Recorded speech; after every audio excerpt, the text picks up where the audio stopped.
reports. Let's start with Lizzie.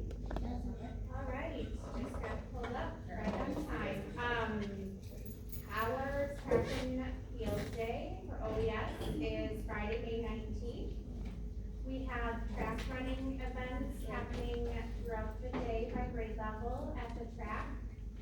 We are, of course, welcoming spectators at Westmoreland Field for the running events. COVID forced us to kind of do something a little differently with our track and field day. And we did our field events at the school. And we like it so much that now this is our third year of doing our field events at the school. It's,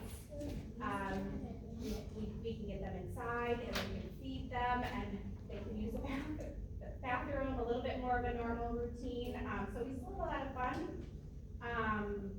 but it's not all at the track all day long. So we're excited for that day. We have our spring concerts. They'll be on the afternoon of May 26th. They're by grade level, and we are going to be doing them in our gym. I linked in my elementary express. We have some field trips going on. Each of our grades has a May field trip. So 4K is headed to Rosa. Everybody says it's different, and then I watched it and I didn't hear what the final answer was, so that's the pronunciation I'm going with. Yesterday we went to, I got to go to Lake Country Nursery with our kindergartners. First grade is back to their traditional Como Zoo trip. We weren't able to do that for a few years, but now we're back. And second grade is going to Interstate Park. So we're really excited about all of the learning opportunities. And it's Book Fair Week, which is a really big deal. And all of the proceeds are going back to OES classrooms. So if you need early Christmas presents or anything, you could do some shopping. Any questions for Lindsay? Just a huge shout out for the success of that Connect for Kids. Oh, it was so good. That was, I just thought, very powerful for our district and for the community. Yeah, and we had an awesome turnout, and Absolutely. our vendors were super engaging, and yeah. To your team. Alright, next up we'll go to OIS. Hi, everyone. It is a book fair week because my kindergartner came home with those big pointers, those big old pointers with finger. So came running in, just super excited. So thank you, Ms. Thomas. There was a sheet. There was a sheet that I did not properly fill out as a parent. So Do not allow your child. yes, try the trinkets. Okay. There was a sheet. There was a sheet. So a huge thank you goes out to both Jordan Ogren and Jamie Nelson. They worked so well together and created an amazing concert for us that took place last Friday. Just a separate huge kudo goes out to Jamie. She picked the songs, did all the things, and prepared everyone for that concert while Jordan was on maternity leave. So it all worked out, and Jordan was able to come back and just tweak a few things, and the kids did an amazing job. So I know some of you were there. It was a really good concert. James here. Jamie's here. So Jamie, thank you. Students at OES, we are currently taking our MAP screener. So that's one of our universal screeners that we take to see where kids are at. That drives our instruction, our practices, what we're doing. Some huge positives that are coming out of that data so far is it's really just, it's solidifying the huge decision that we made moving forward with Wonders, our new ELA curriculum. So it's really showing that we're growing some students there. So it's just a positive thing. It's been a ton of work for all the teachers. Becky and myself just making sure to continue motivating them and keeping things positive, and it is working. Our fifth graders are doing the Crystal Cave field trips, half one today, half four tomorrow. That's always a pleasant surprise as they go through the caves and find all the things. So that's happening right now. And I just wanted to update our summer school numbers. We are at 175 registered students, so very exciting. We are working hard, getting what we do in the building and where the students are gonna be placed and just all the things that go with it in case if it rains and all of that. And I know Amanda and Lindsay know as well, the work that we put in to make it such a successful month of June. So we're at 179. Questions for Julie? I just wanna say it was a great concert, the backdrop, I thought was Wasn't that phenomenal. amazing? Like, That was it Roxy incredible. Newman. Yeah, it was Yeah. so good. Those soloists, man, they just freaking rocked it too. Yes, they did. There's a lot of students that had some confidence, I might have talked to one. Yeah.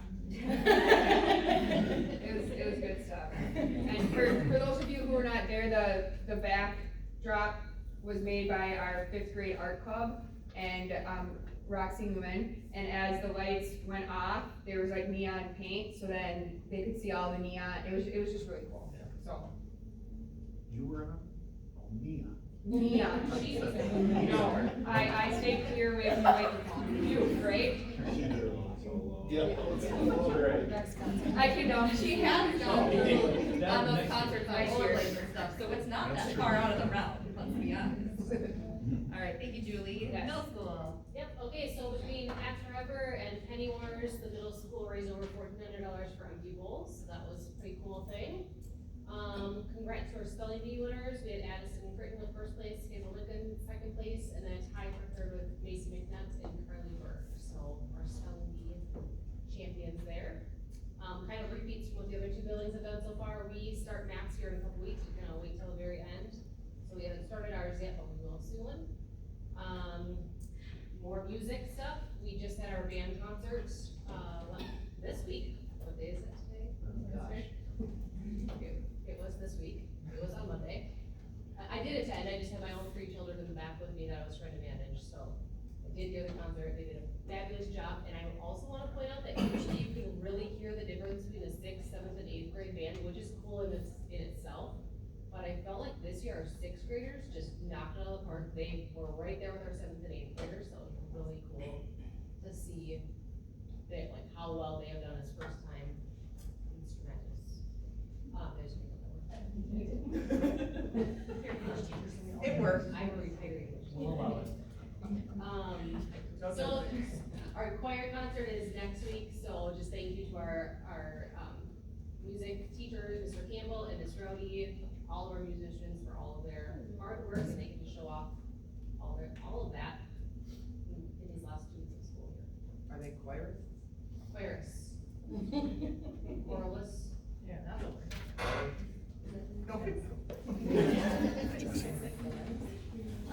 And then lots of field trips here, which, well, first of all, none of us put this on our sheet, but I feel like we all repeat it this time, none of us said it. Teacher Appreciation Week this week, so a huge thank you to all of our staff members, they're all teachers, but, we all know all of the amazing work that they do every single day.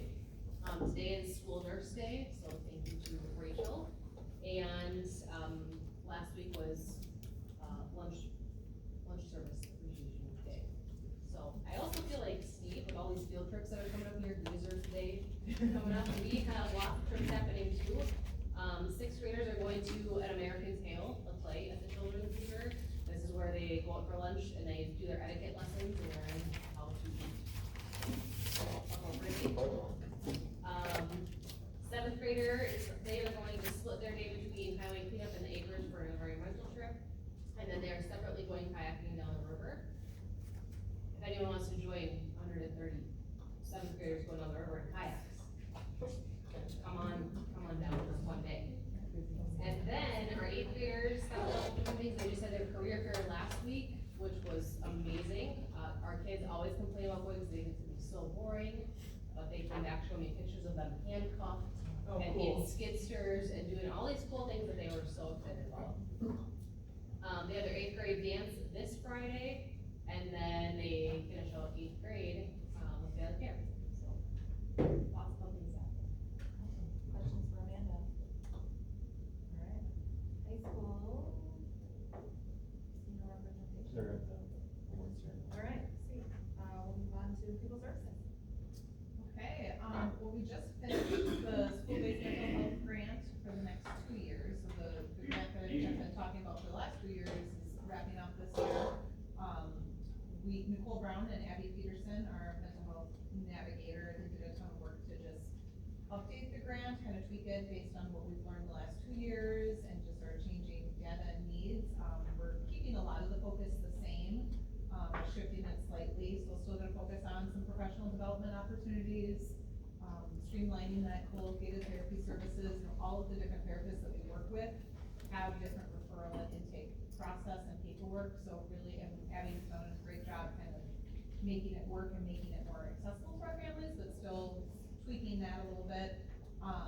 Opportunities for some SEL curriculum, updating our calming corners and spaces and supplies and materials, and then our wellness screening support with Peace Street Counseling, so we still are gonna partner with Peace Street.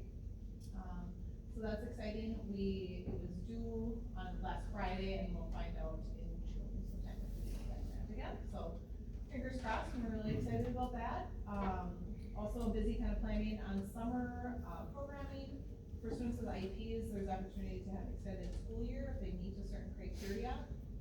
And Jen Peterson, I know we've given her a couple of shout outs to our new speech pathologist, but she's gonna be delivering those services, and we're excited about that planning opportunities. Awesome. Questions for Jen? All right, Director of Curriculum. Hi, all I have to say is that we are working on finishing strong, planning work for the summer, and then for the 23-24 school year. It's all of it at one time. It's good stuff. All right. Shannon, not to put you on the spot, business manager?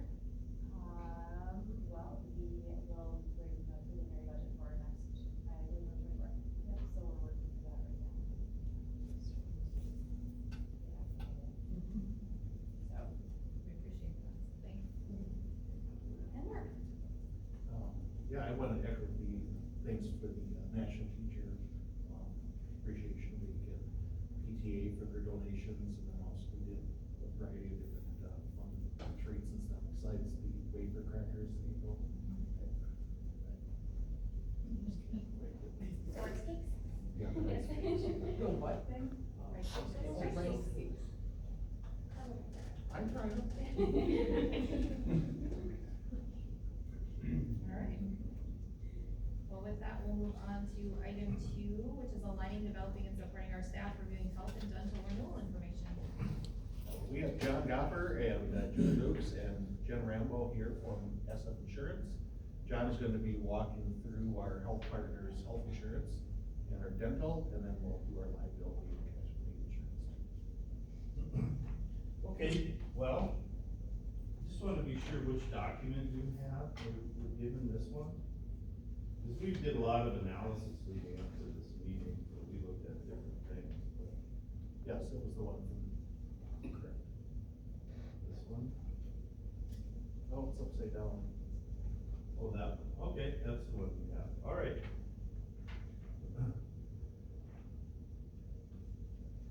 So last year, we took a gigantic step, I mean gigantic, there are no other districts in all of western Wisconsin that I know of that moved to a self-funded platform. So, there was a lot involved in that, we had a lot of contractual issues that we worked out with Health Partners. And under the agreement, Health Partners provided a 2-year, policy, I guess. So on the left side there, that's the first year. So your plan was even more complex, and I don't know how complex I wanna sit and get into, but you moved from a plan where you bought a fully insured, product with a high deductible, then the district funded the deductible down to a lower deductible. So you had a fund, and that's called a health reimbursement arrangement, or HRA, so you had a HRA fund. So when we moved to fully self-insured, there's no more need to have a separate fund. But nevertheless, that money had been utilized over the years to supplement the claims and the deductible. So when we set the rates for the plan, we set them knowingly much lower than was recommended by Health Partners because of that money in that fund that was going to supplement it. So the great news is that the plan has operated as, after 9 months, at a surplus without that HRA money at those lower rates. I mean, I was shocked when we did the analysis, but it operated at a six-figure, surplus, so the plan is very healthy.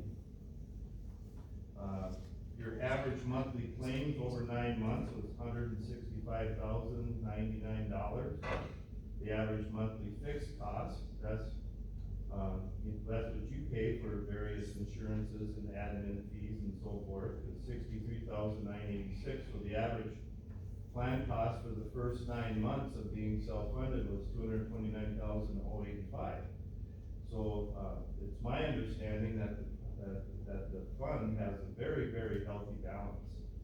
So, but as this sheet was from last year, so that means that the new plan has not been underwritten by health partners. It was a 2-year deal. So they automatically, with the second year, the fixed cost, they've increased the specific premium 9%. Now that's the most expensive part of your fixed cost is specific premium. That's what covers all claims that exceed $100,000. So when you have somebody that has a $500,000 claim, you're paying $100,000 of that, and then the Health Partners is paying the next $400,000. Okay, so you buy insurance for that, and they automatically increase it 9%. I mean, going forward, when we have renewals, that's really the only thing worth really negotiating, that I would do on your behalf. The other costs are relatively small, but that's the most, that's the highest cost of your fixed cost, is the specific premium. So when we take everything together, we gotta get our arms around the fact that we set the rates. I mean, they recommend them, but we can set the rates. So we already set the rates much lower than recommended because of that money in the HRA fund. But we've merged the two funds now, accounting wise. Internally, the funds have been merged, so it's all just one fund. But with that, Health Partners last year, for this year, recommended a 6.29% rate increase. You can waiver off that. You're no longer fully insured. It's no longer that, geez, John, we got a 8% increase, can you get us a 6? I mean, it doesn't work that way anymore, other than that specific premium. But, so that's kind of what we look at. But we're have to be fiscally responsible to this fund. Because I got called into a big plan one time when they ran out of money, and I was talking about that during our meeting, and that's really no fun. So you wanna be very prudent on how you have reserves built into the fund. You can go on a run of high claims that can eat your money away very quickly. But in my opinion, the fund is extremely healthy right now. I mean, we keep going. We'd like to see 2 to 3 years of experience and get a better idea of how the group operates. This group would be on the smaller side to be self-funded. I mean, typically, groups that are 500 or 1,000, they're all self-funded. But you get into the 100, 500, that's kind of, can be questionable if it's the right move, but we felt it was the right move, and so far it has been. So that's all good news. Couldn't be better. I'm very happy about that. The dental's been self-funded for years. There is a 2.96% rate increase. Health Partners increased their admin fees a little bit, and they've held them steady for a long time.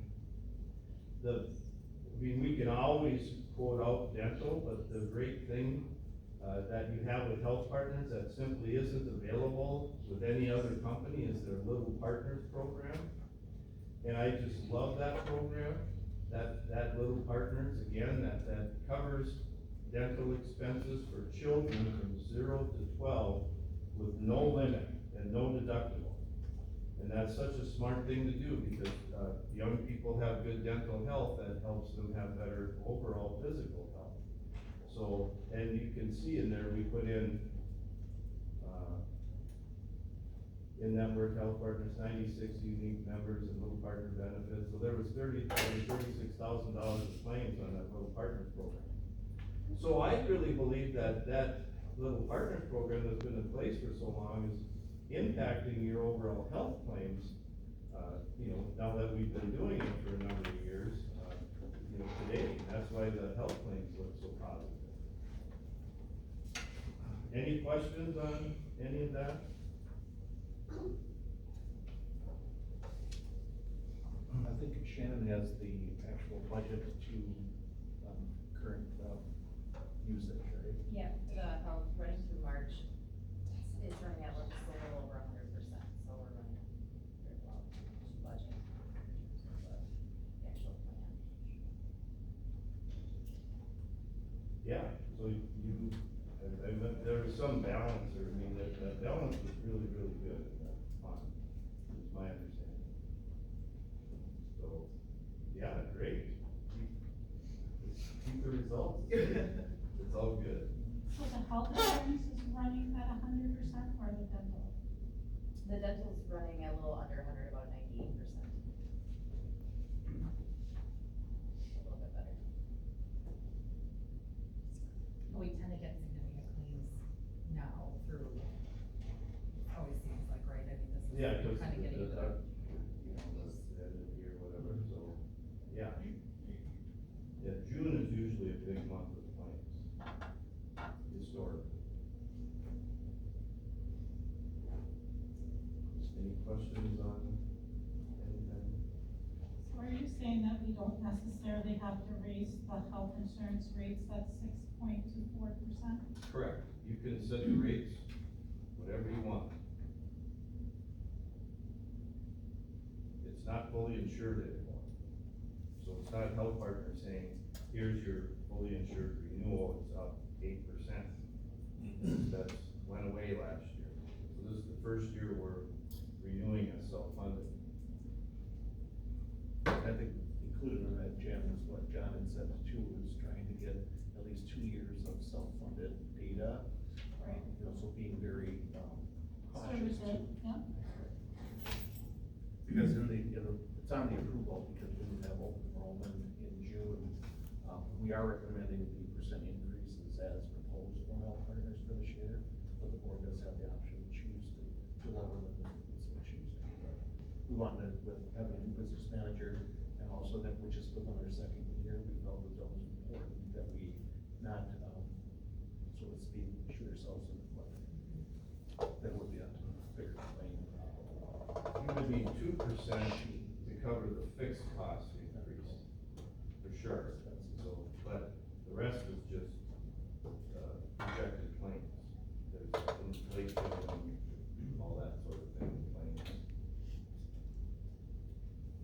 But I mean, yeah, I mean, over time, you build up this gigantic fund balance, yeah, you could set a year at no rate increase or that kind of thing. It's good to get a few years of experience with your group, so you have a good idea. See, again, back to the law of large numbers, I mean, if you were 5,000, your claims would be like this. But you're 200 and something, so your claims are more like this. So we need to understand that curve before we try to set lower rates and recommend it. Well, I'm still very apprehensive just because this was such a big change, but this is good. Mm-hmm. Yeah, well, we've been watching it like a hawk, I tell you that. Yeah. Questions for John? If they get to go far, because you're in the next item, so, your team, you and your team. Yeah, so, we just had a meeting the other day with some insurance company people, and they said, geez, the Midwest used to be the honeypot for insurance companies to make money on property. And it's the coast where it costs them the money. Well, unfortunately, that's no longer true. The property claims have just skyrocketed over the last few years, and property rates have gone up across the board for everybody. Homeowners, businesses, public entities, and all that sort of thing. But, so these are the rates from EMC for this year. we did have a $2 million builder's risk policy going on while the, construction was going on and upgrades. So it was recommended, there's a recommended increase in the current blanket limit. For instance, you have blanket insurance on your building, so you have, up there, it's current, it's 102 million, and it's recommended to go to 111 million. But if any one building were totally destroyed, you'd have up to that limit to replace it.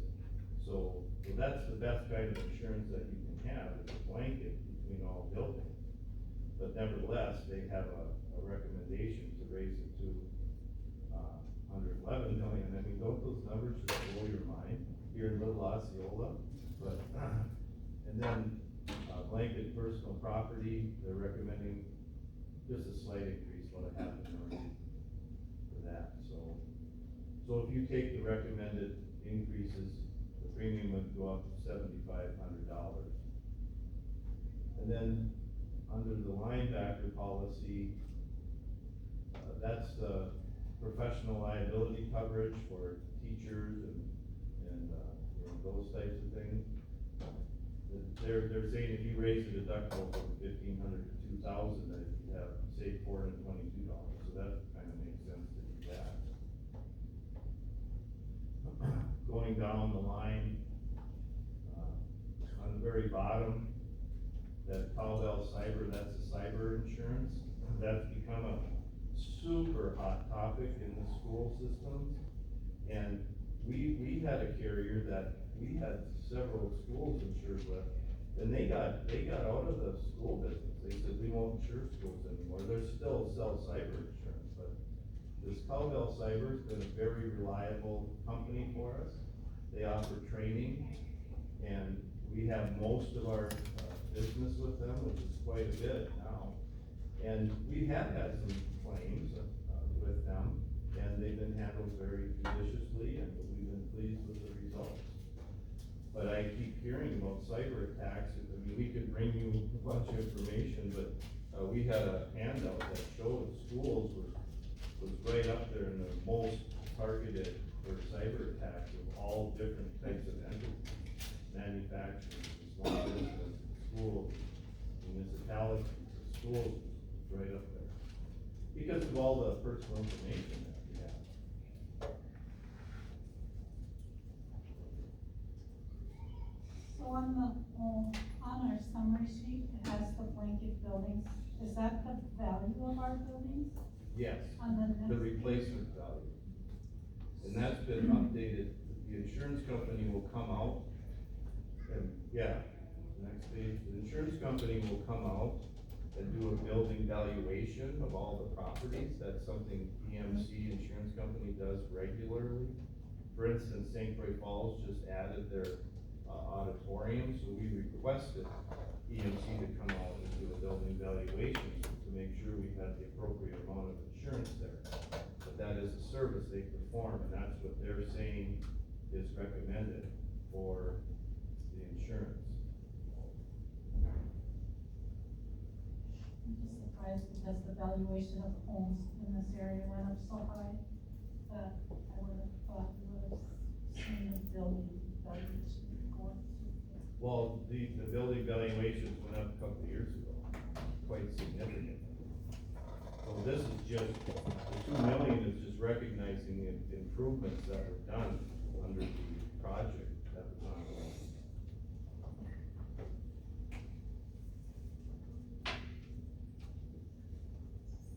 Other questions for John and Matisse? The property, premises, and transit, is that the, buses and all of that? Is that? The stuff you, That's your lawnmowers, tractors that you have stored, Oh, that you okay. can take, you know, to the premise. Oh, okay. I was thinking that's the property in the open part, just that part, and maybe the. property in the transportation open, that's like the bleachers and football stuff. stuff. Right.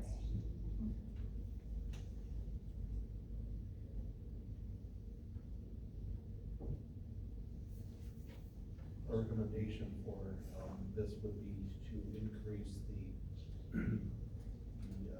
$7,573 for the property. And then also recommend that we would increase the deduction from $1,500 to $2,000, for savings there of $422.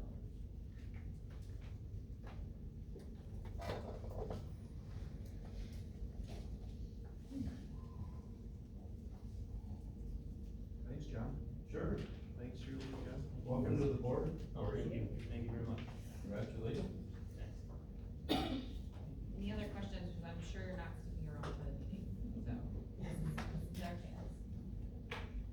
Alright, thank you guys. Thanks, George. Thanks, guys. You're welcome. See you in January. Yes. You will. Item number 4 then is engage in continuous improvement of student support for systems and programs. Item A is review the Osceola Virtual Academy for the 23-24 school year. Just back up, in February, we looked at this data, and the numbers haven't changed, they're still consistent. So we have 1 student that participates in kindergarten, 1 in 3rd grade, 1 in 5th grade, 2 in 8th grade, 4 10th, 1 11th, and 7 in 12th grade. And we need to either create a relationship again with Edgenuity, which is now called Illuminate, or let them know that we will not be participating. So options, and I listed them at the bottom there, are we gonna offer like we do now? Please remember that the intention of the online program is intended for residents, and as a way of increasing enrollment. At this point, it's just for our residents as an alternative. So we could do a 9-12, a 6-12, or a K-12, whatever your wishes would be.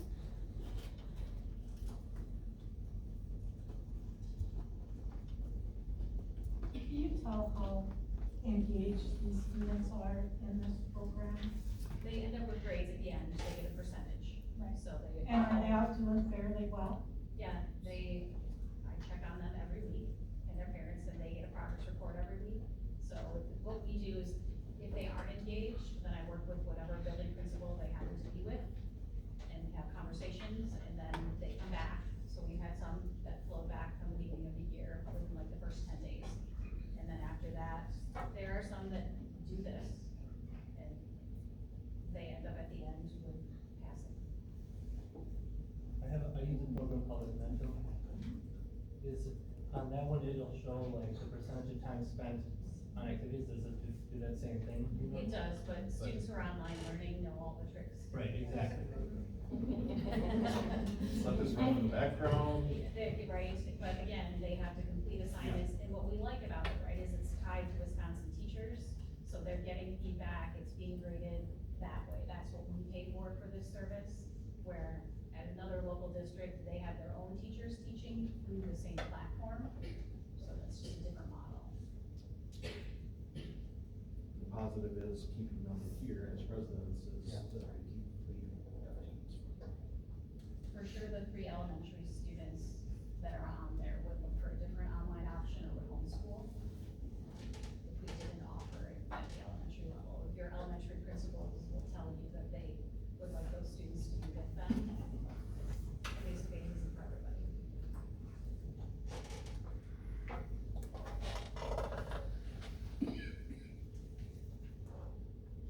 Other questions or wonders? I'm just wondering what, administration's recommendation would be as far as. You both on the spot, but official spot. Recommendation would be to continue on as we have this year.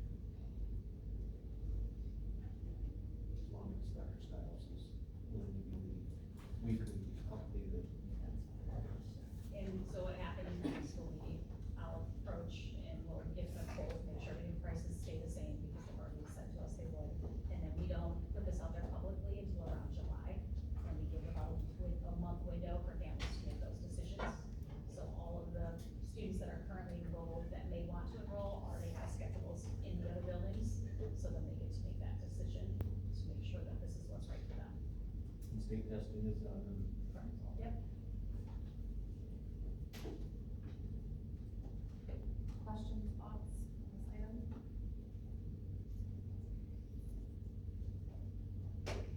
Alright. We'll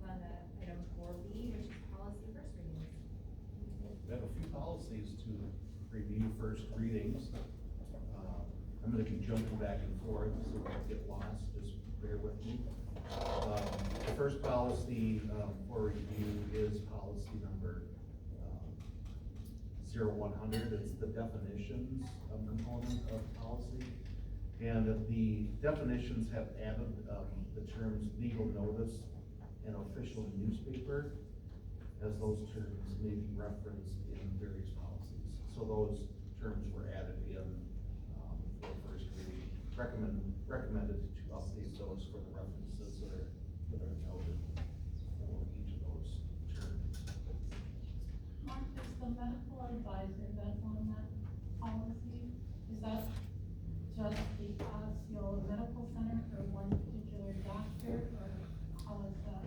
Yeah, they actually, tell us the doctor that would be the person that they put on for that, but it comes from Osceola Medical Center. It used to be, looking at you, you should know. One of the doctors, what's that? It was the, ER doctor. Milner, thanks. Milner was, but I believe they have a different personnel that they,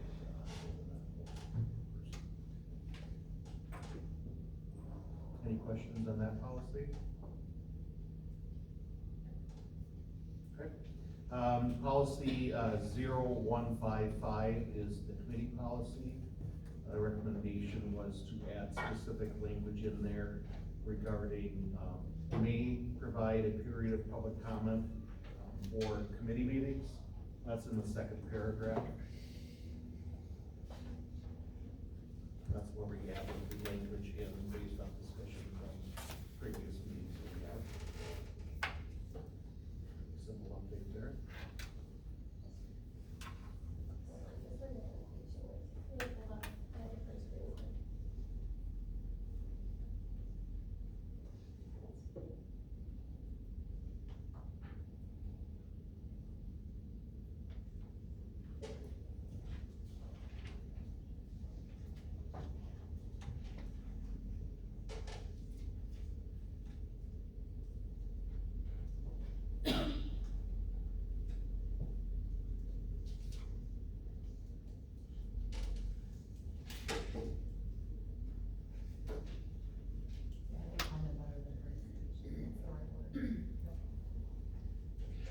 Is that so if we only have a committee meeting, they come back, or if we have a committee meeting and a regular board meeting, they make the comment at the board meeting? Correct, yes. Good, thank you, April.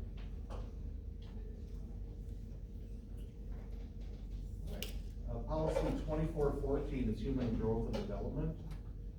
This policy is updated. We actually have purchased with ESSER dollars the additional curriculum to meet the standards for human growth and development. We're recommending, based off the committee work that was done, the X's that are inside the parentheses are all of the items that would be included within our human growth and development policy. And a key piece too is we will be communicating this with parents so that they have the option to opt out of the services where those instructional materials are being offered. So that will be done intermediate, middle, and high school. Currently have a citizen advisory. That is actually a portion that is another policy that's being added in because we did not have that before. Just ask about that red line, a citizens advisory committee. I just said, do we have that? And you just said it don't have it. I didn't hear you. Sorry. And actually added in for two reasons. One, to review this policy, and two would be for, if we have a different committee for like building projects, to develop that. Okay? Personal communication devices, 5136 is a policy that we had not adopted before. There have been some concerns across the state of the nation regarding personal communication device usage. So the recommendation was to put this policy included into the policy for first reading. You can, it's a reminder that cell phones should be used professionally. So recommending that we adopt this policy for additional coverage for everyone involved. That policy is also similar to the 753002 personal communication devices for staff use, which is also a first reading. We'll be updating those. A short update with student accident, illness, concussions. We had that policy in play, 5340.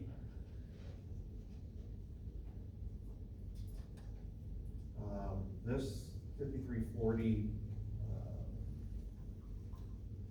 is revised to reflect the best practices regarding health, safety, and welfare of students when a teacher or coach determines a student is exhibiting signs, symptoms, or behavior consistent with concussion or head injury, and recommended that we update that based off consistency with best practices.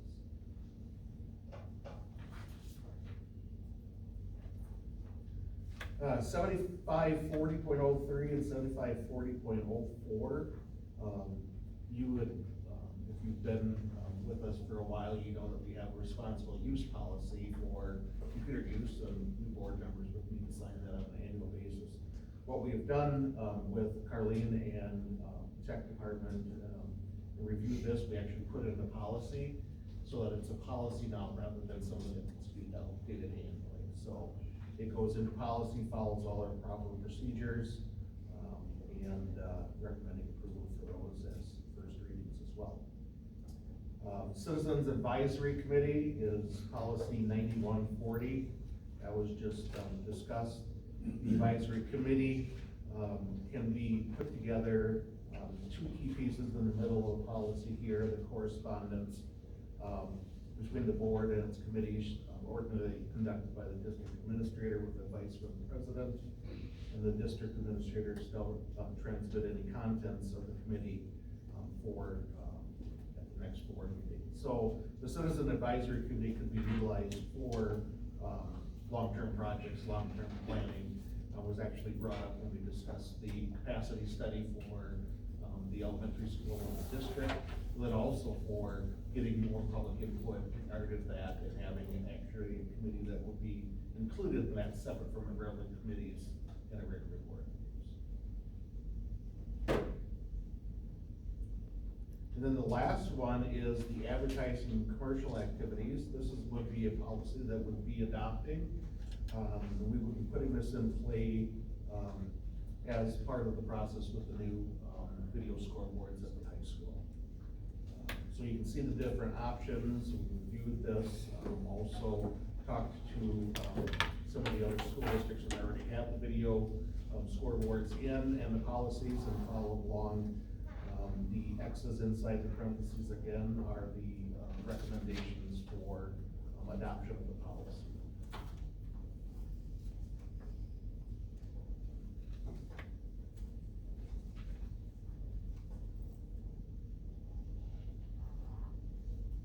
Any other specific questions on any of those?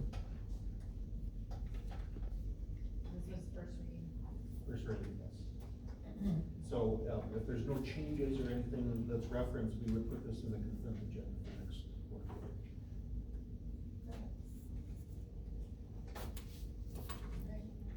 Questions, comments, concerns? No, that brings us to the end of our committee meeting agenda, so unless you have anything else. Okay, all right, we'll take a recess until 6:30 for our regular meeting.